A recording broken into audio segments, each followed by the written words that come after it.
Apple was the first company to touch a $3 trillion valuation back in January 2022. It wasn't able to close above $3 trillion back then, but it did close above $3 trillion just now. Approximately 20 years ago in 2003, Apple was trading at about 23 cents a share. It's now trading at $193.97 a share. That means a $1,200 investment in Apple stock 20 years ago would be worth about $1,012,000 today. Whoa, that's a lot of money. I remember for a long time, Apple's market cap traded at about $800 billion.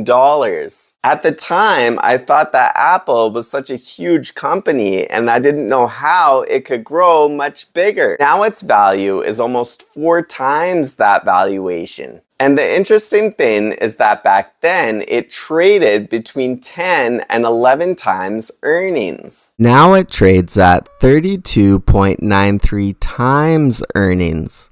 On Friday, when Apple hit $3 trillion valuation, the stock for the day ended up about $70 billion, or about 2.3%. To put that into perspective, in one day it went up more than the value of General Motors. Now, I don't suggest buying individual stocks, for it can be really stressful watching a stock on a day-to-day basis. I do think that it's likely going to be a safe idea to purchase an index that either mirrors the Dow Jones or the S&P 500 over a long period of time of at least 15 years. Hi, I'm Link and welcome to Link Life Money. You know what they say, an apple a day keeps the doctor away. I went to Mr. Lube to get an oil change and they said that they could also change my cabin filter, but it would cost me $75. I thought that that was way too much. I typed in the year and the make of my car along with the word cabin filter,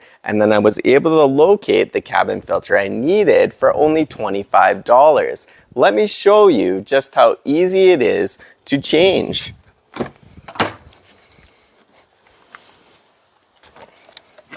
All I have to do is open up the glove box, and there's 2 clips on either side.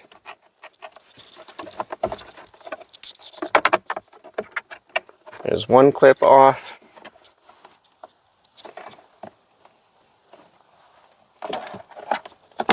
The second clip off. And then there's 2 clips on the inside as well. And here is the old air filter. You can see that it says airflow down. Whoa, what's this? Oh my goodness, it's $50.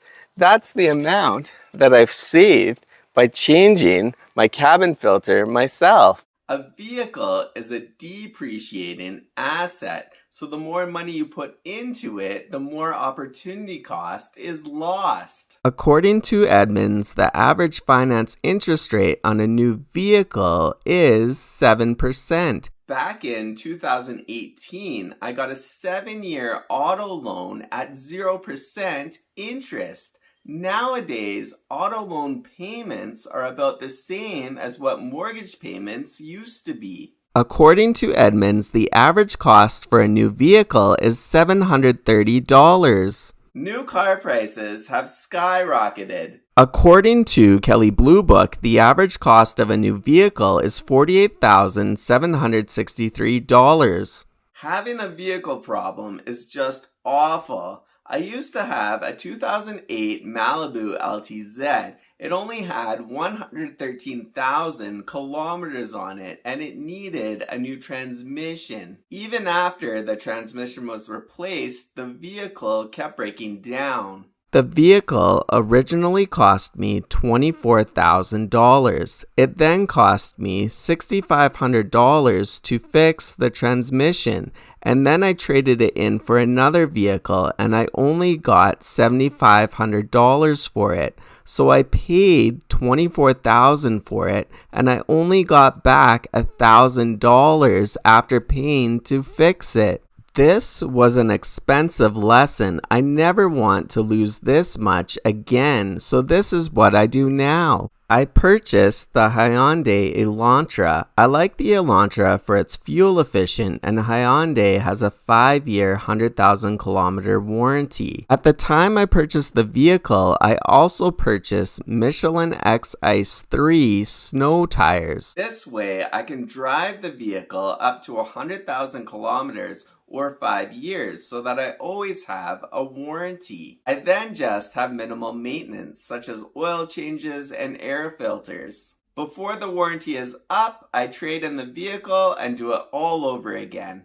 The trick is to buy a reasonably cost vehicle so that your money is not tied up in a depreciating asset. I think following the 10% rule is a good idea. The 10% net worth vehicle purchase example shows that if your net worth was $100,000, then you could reasonably afford a $10,000 vehicle. If your net worth was $200,000, then 10% of that would be $20,000, so you could reasonably afford a $20,000 vehicle.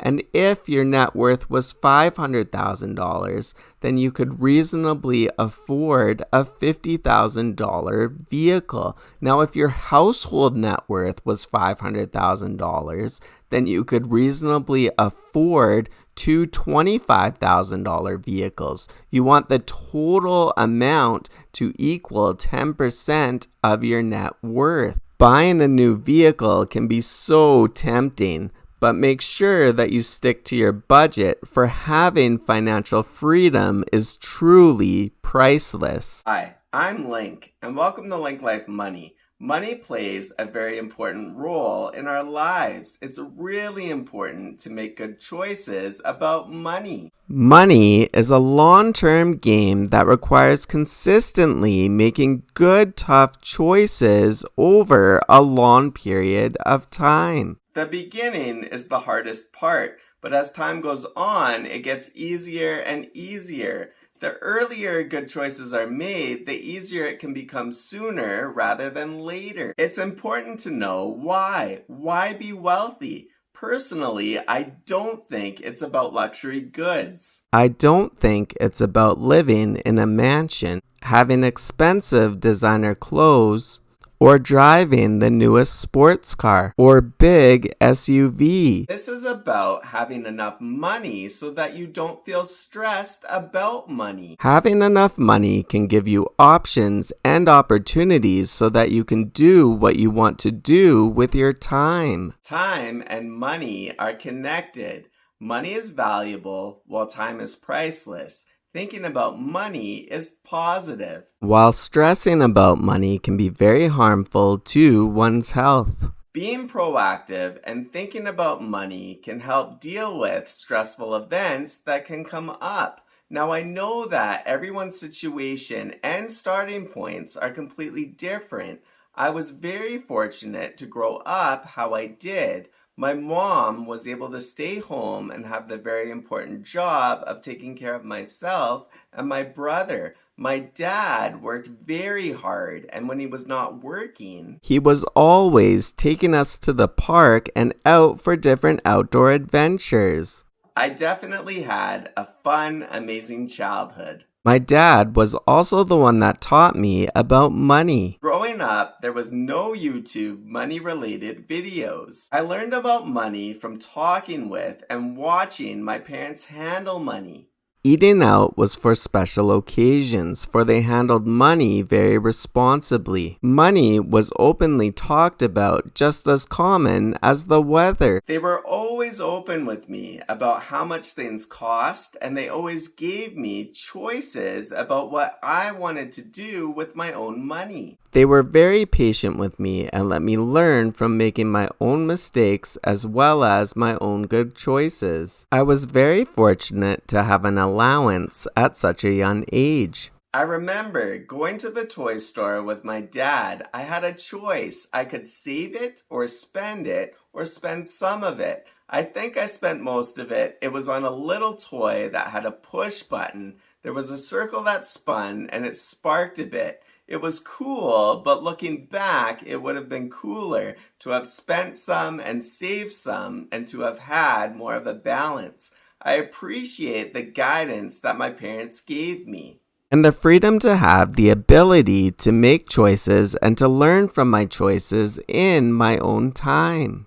When I was younger, they were perfectly fine with my choices, and when we talked about money, there was no tension. Money talk was just normal conversation, no judgment. It would be great if everybody could talk about money with no judgment, for everyone's situation is completely different. When I look around, I see people with new cars, the newest phones, and with tons of stuff. Now, having all of that is financially fine if they can afford it, but really, can they afford it? Do they have consumer debt and a negative net worth? Or do they own it outright? Any type of consumer debt, such as car payments, credit card debt, personal loans, payday loans, can all be extremely stressful and make it extremely challenging. Again, no judgment, but instead of focusing on stuff or other people's stuff,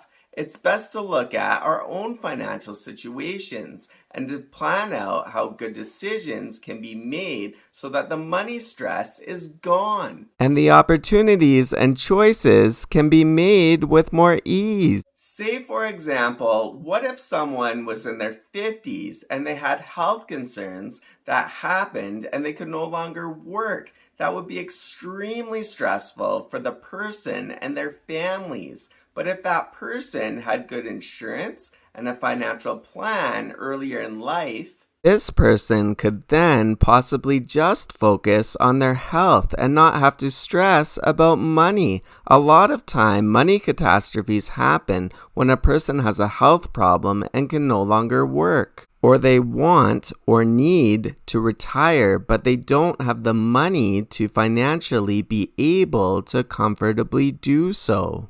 In the United States and Canada, approximately 20% of people, or 1 in 5 people, skip a meal due to financial reasons. This is a really sad, heartbreaking story. This elderly couple has recently had their rent increased by $400 a month, and they are now paying $2,080. They are on a fixed pension, and the husband has dementia. They say that they have been selling furniture and even skipping meals, and that they only have about $70 left over every month after paying for rent and utilities. Again, no judgment, for everyone's situation is completely different. This couple is in an extremely scary financial situation.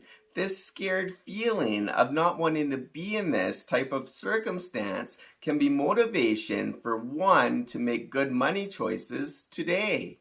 I have made so many videos showing you the money lessons that I have learned and the experiences that I have had. Buying a house is generally the biggest purchase in one's life. This takes me back to when I was 26 years old and I bought my first house. I was working 2 jobs. At the time, I was able to qualify for a 35-year mortgage with only 5% down. I knew that I always wanted to live in the same city. I also always remember my dad saying, "Don't wait to buy real estate and wait." So for me, this decision made sense. I knew that I wanted a house for myself and my future family. Mortgage debt is generally considered good debt as real estate prices often increase over time. Still, one has to be prepared that if prices go down for a short period of time or even for a long period of time and potentially down below cost, depending on the area that it's located in. As with any investment, there's always a risk that it could go down to zero. In my opinion, it's best to play it safe and prepare your budget to handle any type of huge loss if you decide to purchase a home by getting a mortgage. You can see that the majority of people over a long period of time in Toronto real estate have made a significant amount of money. I'm not saying that this trend is always going to continue. I'm just showing you an example. Purchasing a home is a personal choice, and it depends on a person's lifestyle. If a person knows that they want to move around, then purchasing a home might not be the best choice for them. If you do want to purchase a home, it's best that you go to a reputable bank or mortgage broker and find out how much you qualify for. Royal Bank states that no more than 30 to 32% of your gross annual income should go to mortgage expenses such as principal, interest, property taxes, heating costs, and condo fees. Let's take a look at an example of a $400,000 mortgage at a 30-year term with a 6% interest rate. The payments would then be $2,379 a month. Again, we have $2,379 for the mortgage payment. These are just monthly expense estimates. $350 for the property tax, $150 for home insurance, utilities $600, and homeowners association fees $50. The total then works out to be $3,529. So when we use the RBC ratio to have a maximum of 32% for debt services, we take 3,529 and cross multiply and divide with 100% and 32%, and then we get $11,028 that we need in gross monthly household income in order to qualify. To figure out how to calculate that being a yearly salary, we times that by 12 months in a year. So household income would need to be $132,336 a year to qualify for this mortgage. It's a good idea to try to not push your budget, for you don't want to become house poor, meaning that so much money is going into housing that your budget is then extremely restricted. Once you figure out how much you qualify for and what works best for you and your budget, you can then begin the house hunting process. Just because you qualify for a certain amount doesn't mean you need to max out and spend that certain amount. Make sure that with your budget that the numbers work for you and that you have a lot of wiggle room in case interest rates go up or in case unexpected expenses occur. A single-family detached home can have a lot of advantages. Quite often there are no condo fees, but this is not always the case, so you want to check with a realtor and with a lawyer. Often you are able to follow your own rules and not have to follow the condo board rules as long as they are within the law. It may also appreciate more in price. This is not always the case, but in some areas, single-family detached homes have appreciated more than other types of properties. And generally, you don't have to ask for a parking pass for visitors. Usually, visitors can park on the street for free or on your driveway. And always, always, always, always, no matter what property you purchase, get a home inspection before you purchase it. There are many things to consider that can affect the resale value of the home as well as your overall comfort. Is it near a busy road? Is it on or near contaminated land? Is it near a compost recycle facility? Is it near power lines? Is it near a railway track? Is there a homeowners association fee? And if so, how much is it? Are there condo fees for a house? Yes, some homes have condo fees. This listing right here shows that this home has a starting condo fee of $100 a month that covers ground maintenance. However, this price of $100 a month is likely to increase over time. There are many houses located in this area that also have condo fees that have been listed for many days on market. For me personally, I wouldn't even consider purchasing a home that has a condo fee. You also want to check if it's in an area that is not able to be insured, such as an area that is prone to flooding. Check with an insurance company to see that you can get insurance for the property before you purchase it, and take your time to think about it. This generally is the biggest decision that people make financially in their lives. It's very important to have a reputable lawyer gather and review all documents. If you purchase a condo, you want for experts to check to see how the condo board financials are. And you want a home inspector to inspect everything, including the whole building. To be honest, condo purchases kind of scare me. I've heard of many stories in which people have lost all of their money after purchasing a condo that ended up having structural issues or that they were deemed not safe to live in, and yet they still had to pay off their mortgage or claim bankruptcy. Also, a condo board can issue a special levy for repairs needed. This means that condo owners would have to pay additional costs that could cost thousands of dollars. Recently, it was reported that a condo building in Miami needed $46 million in repairs, so this worked out to be $175,000 for each condo owner. You can probably tell that in my opinion, I feel a single-family detached house is generally a safer investment and it gives you more control. But I know that everyone's situation is different and not everyone can afford to purchase a single-family detached house. Everyone needs to make the best decision for themselves. Just know that any real estate deal is a huge decision that can have a major impact on your cash flow and your net worth. And you should always work with a reputable lawyer and a home inspector. There are different types of mortgages with different rates. It's interesting to see what rates were last year. In Canada, we generally can get up to a 5-year term, whereas in the United States, it's very common to get up to a 30-year mortgage term. When the Bank of Canada or the Federal Reserve in the United States either raises or lowers rates, this then usually affects what the bank prime rate is. So if someone has a variable rate mortgage, their rate will likely increase or decrease during their term. When somebody has a fixed rate mortgage, their rate will stay the same for that term. So a 5-year fixed close rate with TD is now at 6.19%, whereas a 5-year variable closed rate is at 6.95%.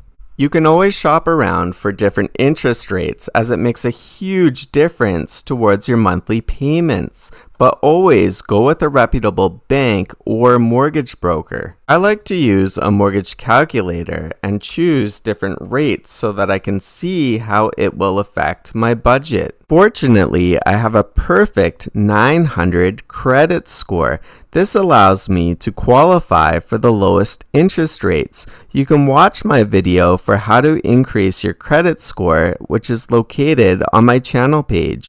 If you click on Create Personalized Report, this shows you even more details about your mortgage, including an amortization graph representing the whole 30 years. You can see that each year is broken down into payments made, interest paid, as well as principal paid.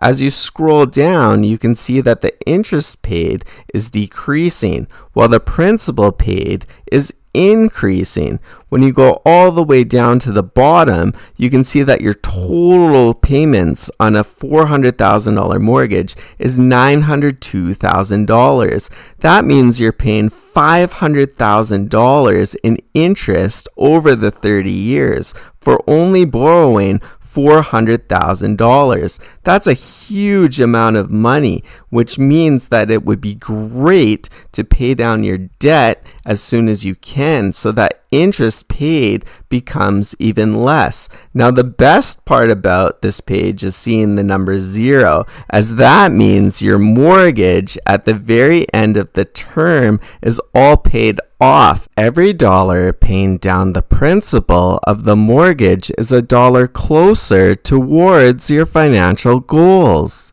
Actually, it's a lot more than $1. When I click on lump sum payment and type in $365 a year for an extra $1 a day, we'll make that annually. You can see that I'll now pay off the mortgage 1 year and 1 month faster. Let's see how much money I'll save. Total payments for the mortgage made is $902,000. The total interest for the 30-year mortgage is $502,000. If you make an extra $365 a year payment, then the total payments made comes down to about $880,000. The total interest then becomes about $480,000. So the difference saved is that you're making $22,000 less for your total payments, plus you're paying less than $22,000 in interest that you would have had to have paid. So you're paying off your mortgage 1 year, 1 month faster and saving a lot of money. When you think about money in this way, it'll help you make choices in the present and to save your money for the future. Any dollar that you spend now, you could save instead, and you could save more than $2 off your mortgage interest if you put it towards your mortgage payments. Should I spend $5 on this coffee? Or should I make this coffee at home and put $3 towards my mortgage? Should I spend $2,700 for a new garage epoxy floor, or should I put that money towards the mortgage? Recently, I was so tempted to get my garage floor re-epoxied. Sometime in the future, I can get that new epoxy floor. It would be great to have now, but it feels even greater to pay off the mortgage sooner. It's such a huge accomplishment to pay off your mortgage and to be completely debt-free. Once this happens, you should plan a celebration to acknowledge all of the hard work you put into becoming debt-free. This is not about becoming rich quick. This is about making years and years of good choices so that you can be mortgage and debt-free and have a safe financial future for you and your family. It's extremely important to try to have a positive perception about money. So many people worry about money. They worry about how they are going to pay for their bills and how they are going to retire. When I was 23 years old, I had a lot of money. My net worth at 23 was about $185,000. I was trading stock on margin. The stocks ended up falling sharply and I lost all of my money plus more. My net worth ended up being negative $20,000, going from having a net worth of $185,000 to a net worth of negative $20,000 had a huge impact on my thinking about money. When I was wealthy at a young age, I walked into the bank with confidence and pride. The teller would always say, "Hi, Mr. Link," and treat me in a very professional way. After I lost all that money, I didn't set foot in a bank for 3 years. At the time, I felt really embarrassed. I remember when I first lost all that money, I dwelled on it for about 3 months. At the time, I couldn't figure out a reason for why this at all had happened. But then I realized that this was such a great lesson for me to learn at such a young age. It was great that I lost all of that money, and now I knew not to trade on margin again. It was better that I learned that lesson then and to have lost everything than to have learned it now when I was older and had a family.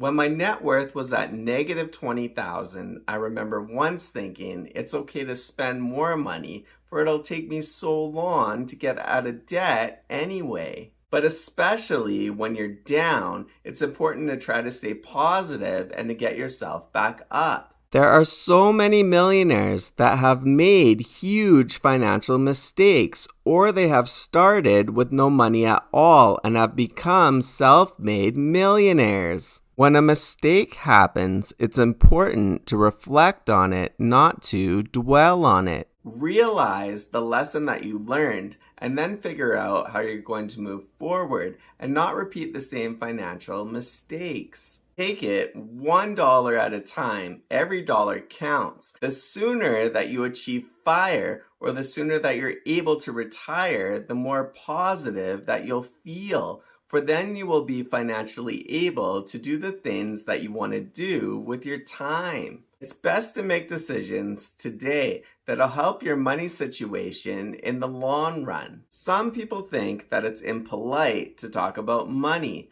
I think it's a good idea to talk about money as a family and with children at a very young age. Thankfully, when I was growing up, talking about money was just as common as talking about the weather. When you are open and honest and talk about money, then you are able to learn more and make good choices. I talk about money with my close friends and family. We all learn from each other and our experiences. I get inspired by listening to other people's stories. I also get inspired by positive quotes and artwork. The artwork that I always have behind me is from Intuitive. They have many great motivational art pieces. I have signed up for their email advertisements and I wait for a sale. On Valentine's Day, it was 25% off. Previously, I ordered this Bull Bear Market canvas. The problem is that it came and it has, you can see, a little bit of raised corners on the side. I got an email from their company asking me how I liked their product. And I was honest. I said that the picture looked great. However, there were 2 raised corners. The company sent me a new one for free, which I'm opening for the first time now. And they also said that I get to keep the original one. It comes with a note from them. It says, "Thank you and congratulations on your new art. We've poured ourselves into each piece. And we're overjoyed and honored to get to share our passion with you. We know that your new art will help keep you focused along your journey. That's why we're excited and humbled to be a small part of your mission to greatness." I'd like to think that I'm pretty great. So hopefully you guys think that too. Opening this up here, wow, it comes really nicely packaged. It seems safe and secure. Oh, I can already tell without opening up the bag that there's no raised corners. It looks great. Perfect. Thank you so much. What a great company. I definitely have a very positive perception of this company, for they have amazing customer service. So, how much do you need in order to retire? A recent survey done by the Bank of Montreal states Canadians now believe they need $1.7 million in savings in order to retire. How much you need to retire depends on the lifestyle that you want to live. It would be great if you could retire with no debt, go on vacation every year, and drive nice vehicles, make continuous donations to charity, and have access to great medical care. In my opinion, in order to be able to do this, I think that a person would need at least $4 million of net worth. Let's take a look at the numbers. The S&P 500 has gained about 10.7% on average annually since it was introduced in 1957. But who knows what will happen? I think it's best to take a conservative approach and assume that we could potentially earn 3% on our money if we invest in an index such as one that mirrors the S&P 500. So in this example, if a person's gross income is $7,500 a month or $90,000 a year, and they want to continue making that amount, then they would need $3 million invested, making 3% on their money every year in order to not deplete their original investment of $3 million. If you want to retire and have the same potential income from your investments, you would need to have $3 million invested, earning 3% a year. Yes, this is a lot of money. By retirement, it would be great to be debt-free and have no mortgage or consumer debt. So your net worth number includes the value of your house as well as your vehicles. You would have $1 million for your home, vehicle, and other assets. The total then, with the $3 million invested, would then make your net worth be at $4 million. These numbers can really be overwhelming, especially if you have a low net worth or even a negative net worth because you have so much debt. But just take it one step at a time. Remember, it's not about getting rich quick. It's about trying to continuously make good choices to increase your net worth. Pay off consumer debt as quickly as you can. Once the debt is paid off, you can then start an emergency fund.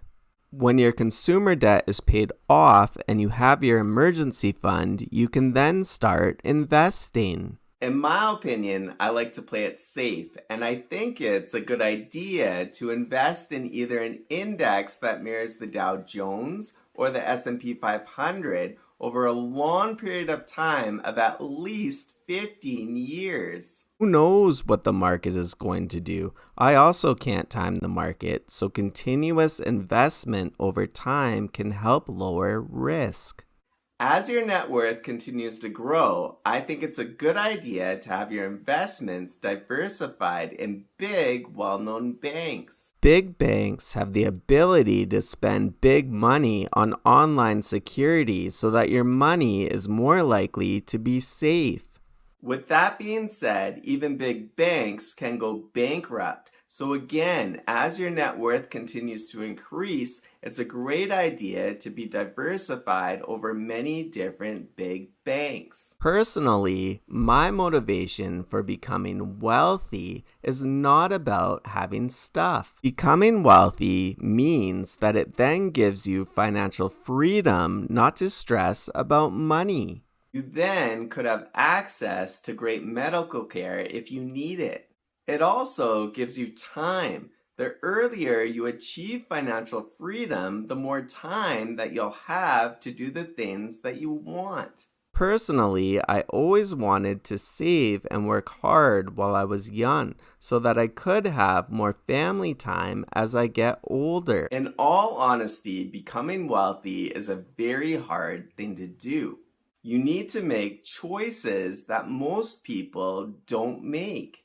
It's one thing to say that you want to be wealthy. It's a whole nother thing to continuously try and make good choices to actually become wealthy. Your actions need to coincide with your words. Yes, becoming wealthy with not a big income can be extremely challenging.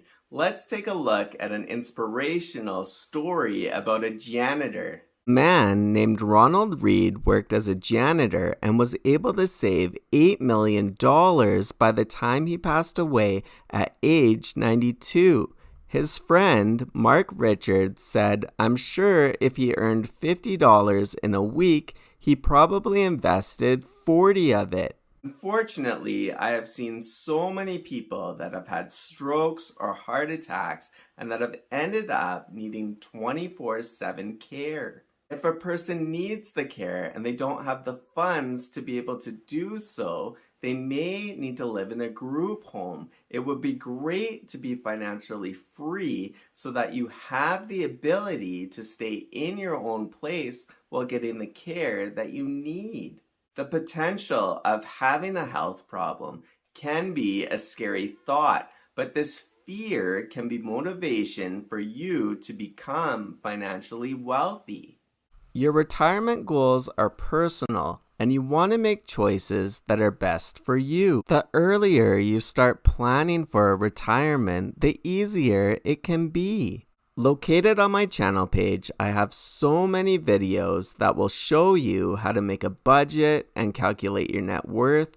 It's a lot of work, but by having financial security for you and your family is truly an amazing feeling. Unfortunately, I have seen many older people that are working every day. So many people want to be able to retire, but they can't financially be able to afford to do so. It's great if an older person wants to work and enjoys what they do. Recently in the news, there was a 72-year-old woman who was working for Domino's. She was delivering food when she fell. She doesn't want to work, but she was working because she couldn't financially afford to retire. Thankfully, the story had a happy ending. There was a GoFundMe page that was started, and fortunately, enough money was raised so that she is now able to retire. In Canada, if a person has contributed the maximum amount to CPP for at least 39 years, they then can receive $1,306 a month at age 65. However, the average person in Canada only receives about $717 a month in CPP. In addition to CPP, Canadians can also receive old age security. Age 65 to 74, a person can receive $687, and age 75 and over, a person can receive $756. However, to receive OAS, your annual net world income in 2021 must be less than $129,757. It's a good idea to play it safe and to be diversified and to not just have a reliance on a government pension or a business pension.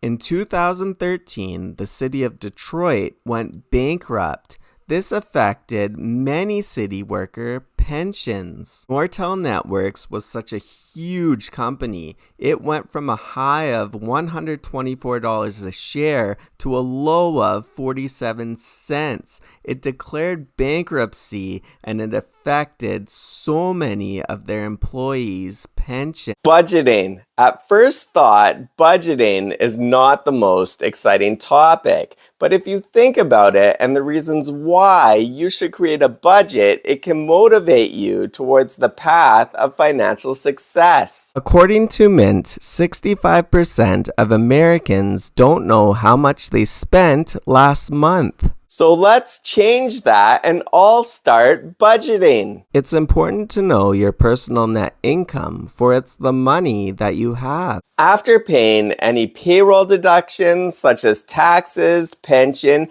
and health benefits. So this is the amount that is generally deposited into your bank account for each paycheck. Included in your net income can be any money that you make with having side jobs or any other benefit income that you might receive, such as child benefit payments from the government. It's also important to know what your expenses are. This includes all fixed expenses such as mortgage payments, rent payments, as well as utility bills. Fixed expenses generally don't change as much as variable expenses. However, in the past year, with inflation being so high, these expenses have risen pretty dramatically. This can impact budgeting, and it's one of the reasons why a monthly budget is so important. Variable expenses are the ones that you have more control over, and they are costs that generally have more change.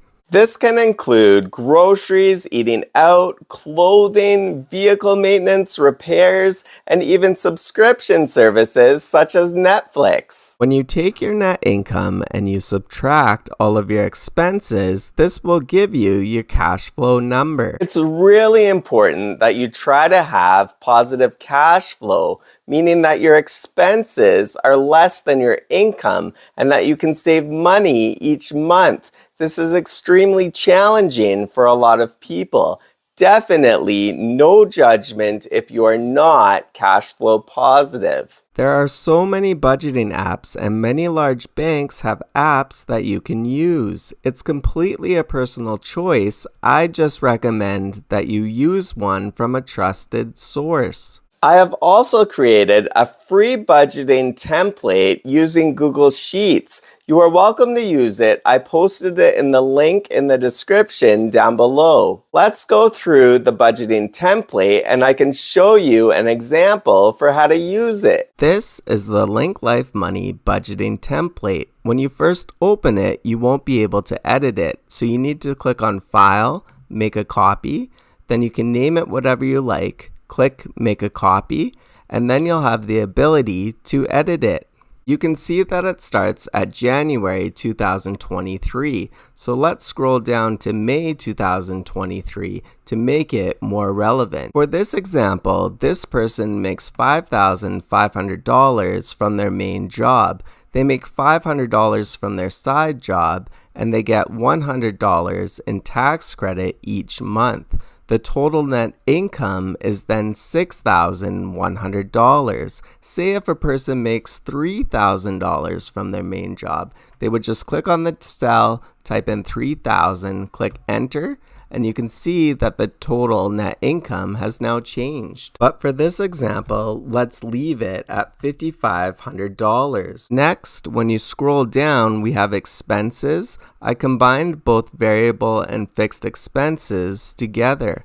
There's mortgage or rent, so you can change this to personalize it for you. Click on the cell and then you can edit the writing at the top. So if you just have a mortgage or if you just have rent, you can make that change. We then have utilities, home or rental insurance, property tax, home maintenance, groceries and toiletries, fast food, restaurant, entertainment, cell phone, TV, cable or internet, streaming services, as well as clothes, vehicle payment, vehicle maintenance, gas, vehicle insurance, transit pass, gifts, donations. I also added a blank cell so that you can fill in whatever you like. So for example, if you have a gym membership, you just type in gym membership and then the monthly cost, let's say $40 a month.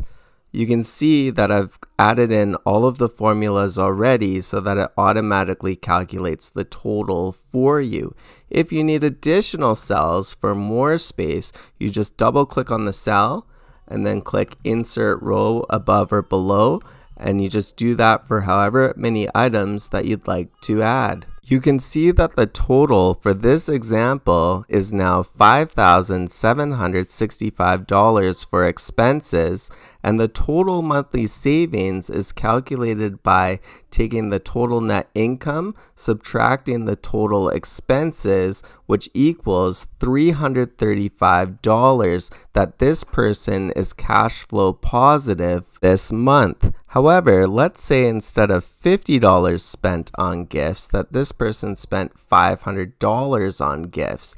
Then they would be cash flow negative $115 for this month. Whether you have a positive cash flow or whether you have a negative cash flow, you just need to be honest with the numbers so that you can make adjustments and move forward. Budgeting can take time, but it's worth the time. And sticking to a budget can be challenging, but seeing your net worth increase each month can be motivation to help you continue to move forward. Budgeting can be a family event so that everyone is on the same page. The whole family can come up with money-saving ideas so that you can adjust your budget. I personally feel that budgeting is an individual thing until someone is in a healthy long-term relationship or is in a healthy marriage. Once this occurs, even if one person is at home with no income and one person is working, you are a team. The term our income should then be used. It doesn't matter who makes more or who makes less. It's not my income or your income. It's our household income. It's not my expenses or your expenses. It's our expenses. In my opinion, being on the same page is extremely important for your relationship as well as your financial health. These are my top 5 money Thanksgiving thankfuls. Your partner. I am so thankful that my wife and I are on the same page. There are many articles stating that money issues are a major reason for divorce. I personally feel that budgeting is an individual thing until someone is in a healthy long-term relationship or is in a healthy marriage. Once this occurs, even if one person is at home with no income and one person is working, you are a team. The term our income should then be used. It doesn't matter who makes more or who makes less. It's not my income or your income. It's our household income. It's not my expenses or your expenses. It's our expenses.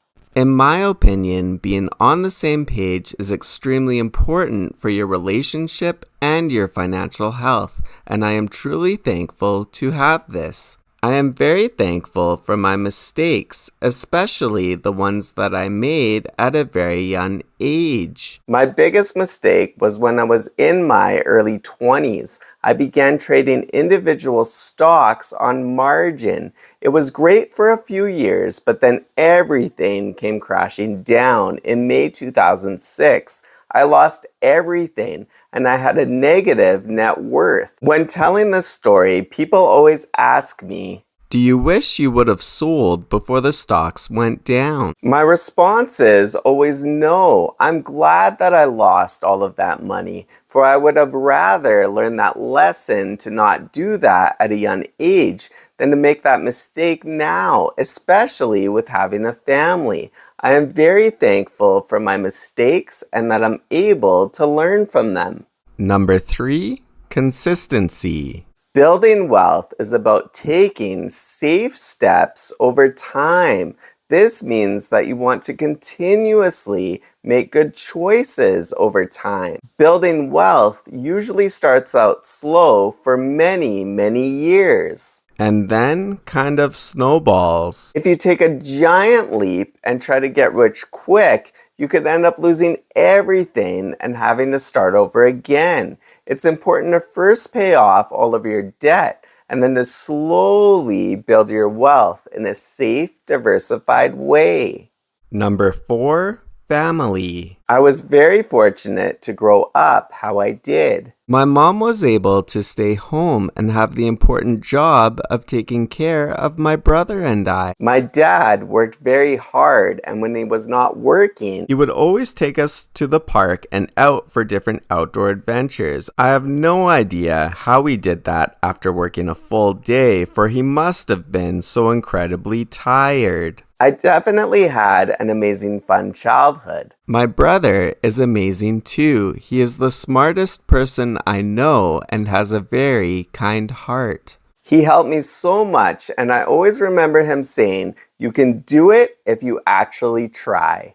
My dad was the one that taught me all about money. Growing up, there was no YouTube money-related videos. What? No YouTube? That just goes to show you how old I really am. I learned from talking with and watching my parents. Eating out was a special occasion, and they handled money very responsibly. Money was openly talked about, and it was just as common as talking about the weather. They were always open with me about how much things cost, and they would always give me choices about what I wanted to do with my own money. They were very patient and let me learn from making my own mistakes as well as my own good choices. I was very fortunate to have an allowance at a young age. As part of my allowance, it included money for clothes so that I could choose the clothes that I wanted.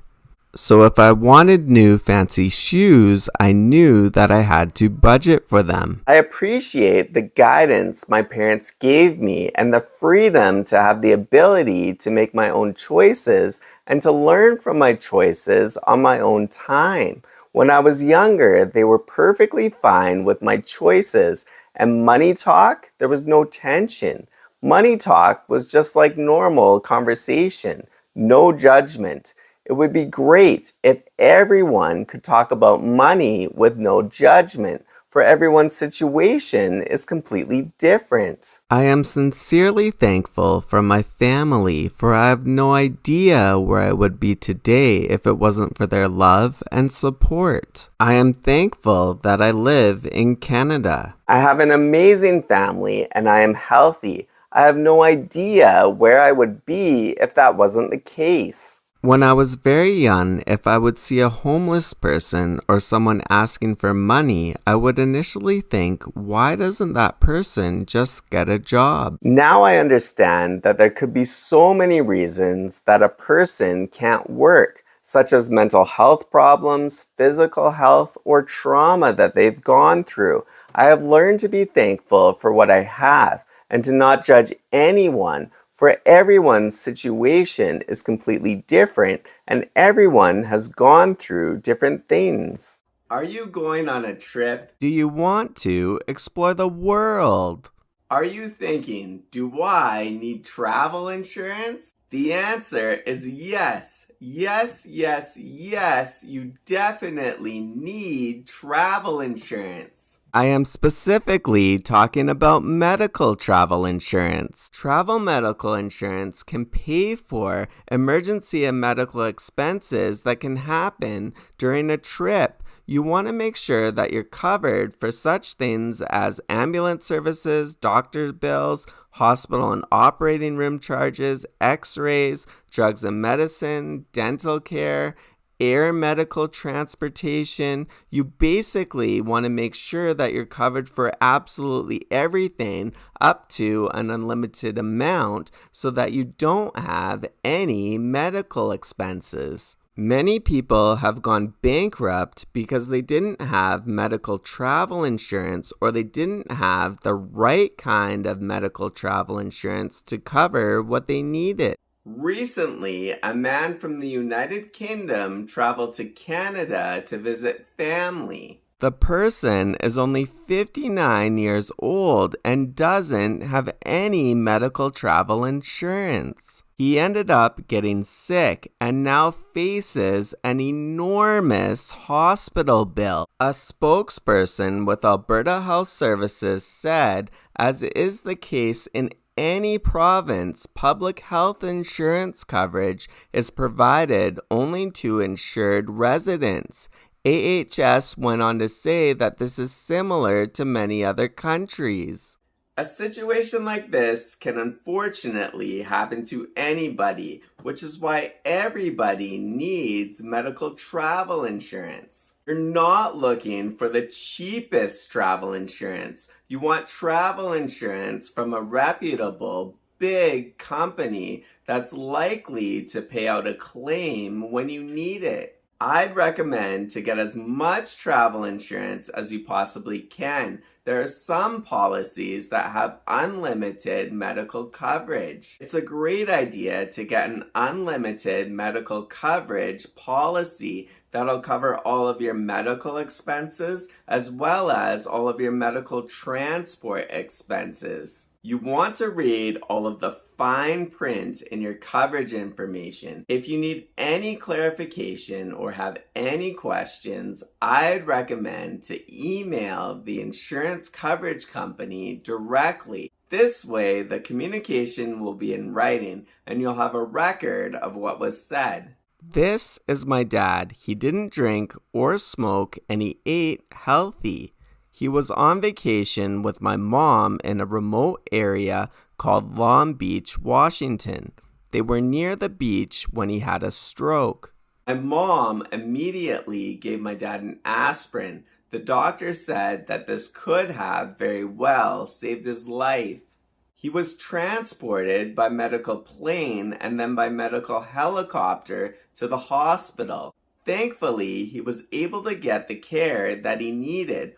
Also, thankfully, he had medical travel insurance, for the expense amounted to over $68,000. Because it was covered, we didn't need to stress about the money. We could just focus on his health and him getting better. Unfortunately, strokes affect so many people and their families. It's very important for all of us to know the warning signs for if someone is having a stroke. Fast warning signs. Use the letters in FAST to spot if someone is having a stroke.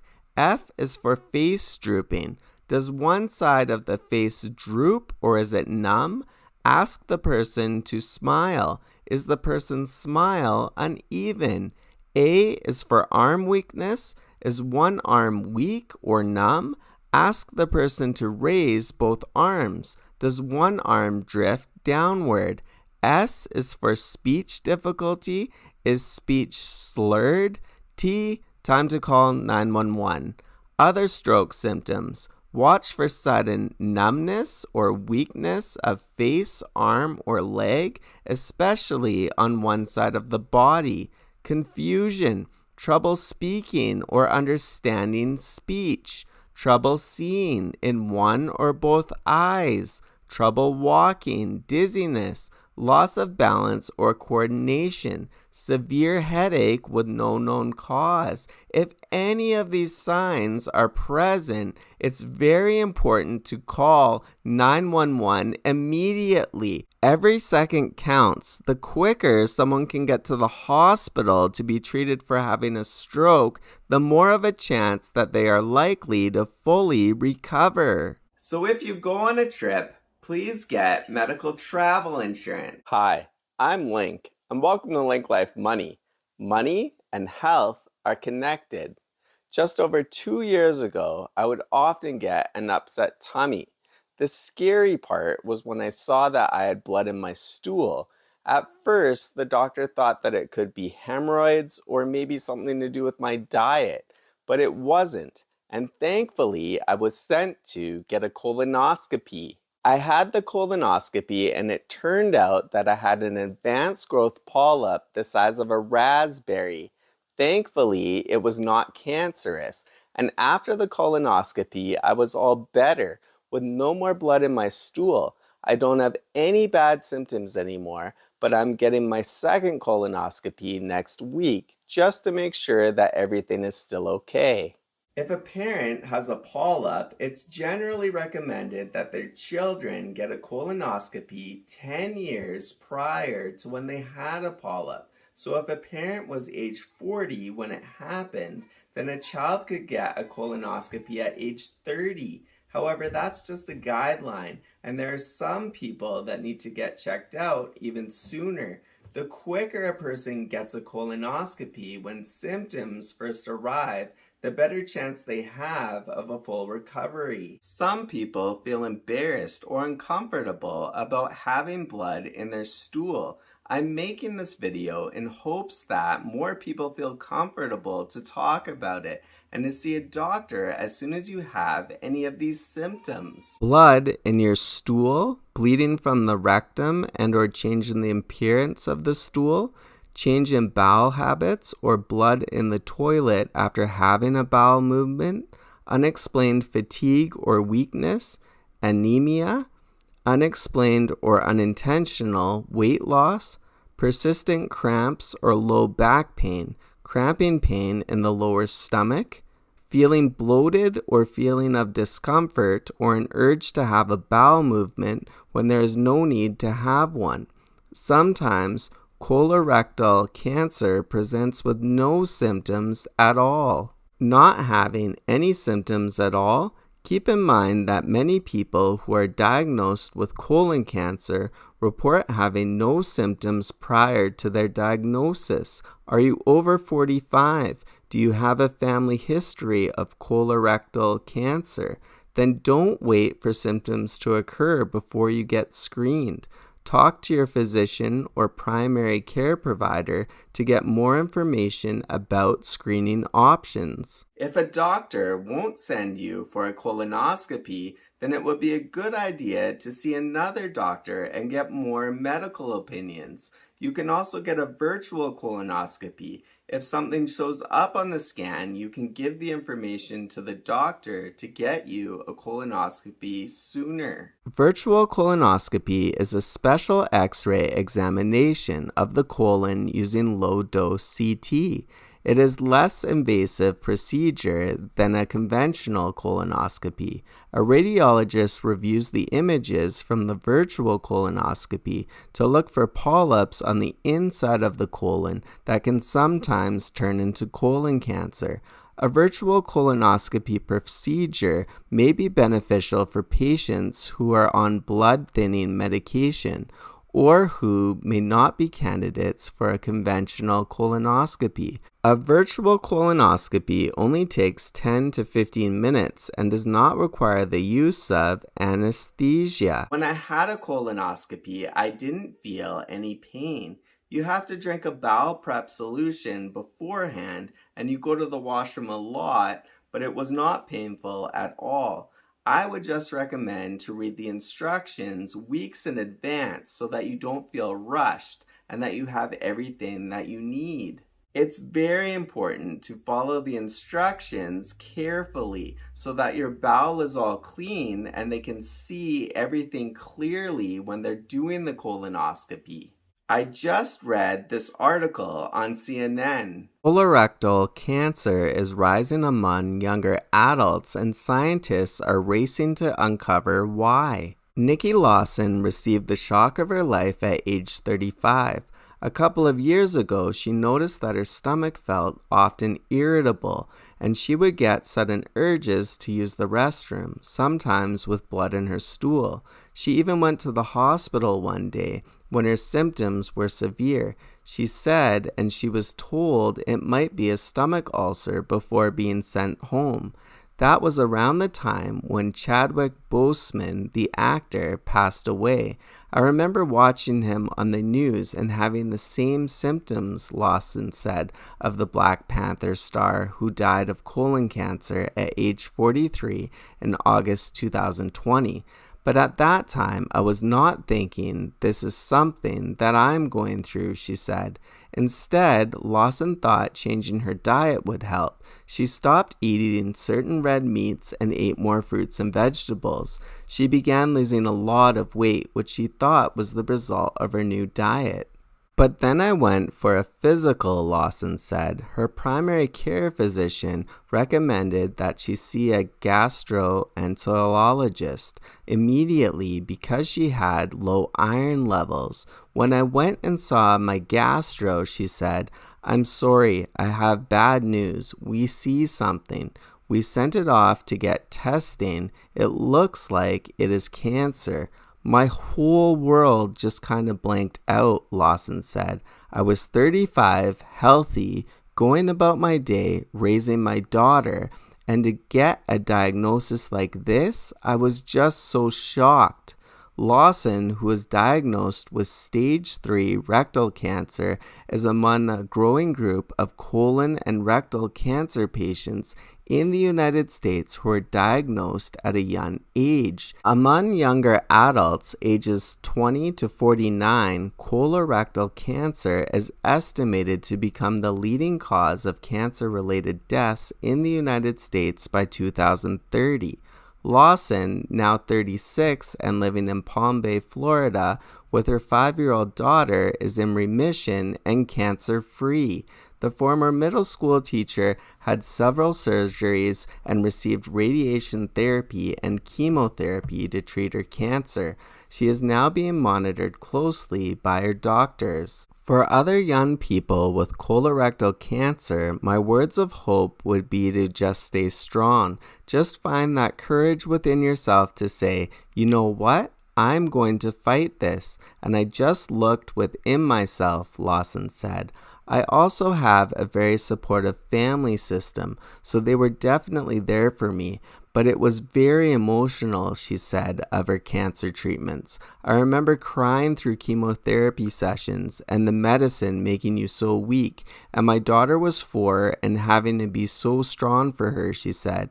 My advice to any young person, if you see symptoms or you see something's not right and you're losing a lot of weight and not really trying to, go see a doctor. Unfortunately, so many people have passed away from colon cancer. A colonoscopy can save a person's life. So if you have any of these symptoms, please see a doctor right away. Even if you don't have any symptoms and you don't have a family history of polyps, the U.S. Preventative Service Task Force still recommends regular screening beginning at age 45. I am very fortunate to live in Canada, where the cost of a colonoscopy is all covered. I wish that everybody could have access to great health care. Your health is priceless. It's also a good idea to have a will, a power of attorney, disability insurance, life insurance, all set up before a health problem occurs. That way you can just focus on getting healthy.